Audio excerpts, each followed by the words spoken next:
મારી અને બોલવાની કોઈ જરૂરિયાત નથી.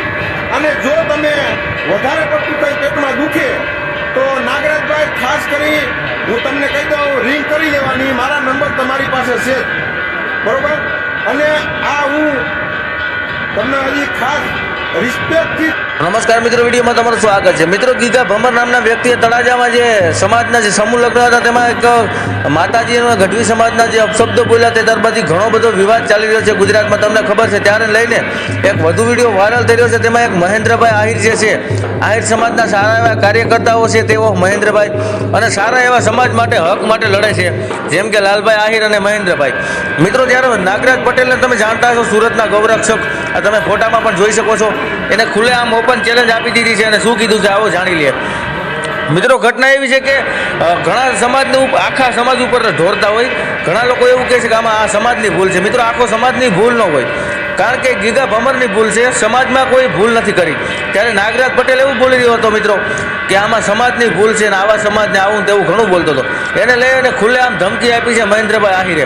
મિત્રો, મહેન્દ્રભાઈ 100%ની પણ 110% સાચા છે, સમાજ માટે લડ્યા છે. મિત્રો, તો મહેન્દ્રભાઈનો વિડીયો હાલ સોશિયલ મીડિયાની અંદર ખૂબ જ વાયરલ થઈ રહ્યો છે અને જે નાગરાજ પટેલ છે એને ઓપન ચેલેન્જ કરી છે કે ભાઈ તારામાં તેવડ હોય તો રૂબરૂ ફોન કરી શકે છે અથવા રૂબરૂ મુલાકાત પણ કરી શકે છે.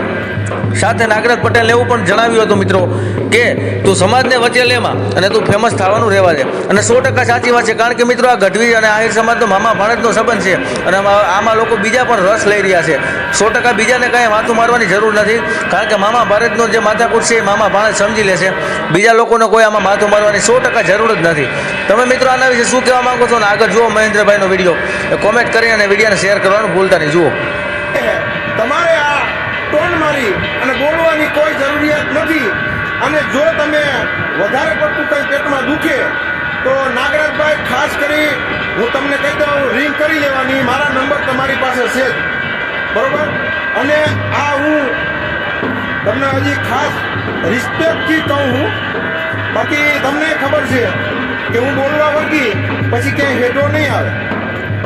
હું જ્યારે બોલવા વર્ગી ને તો પછી ક્યાંય હેઠો નહીં આવે.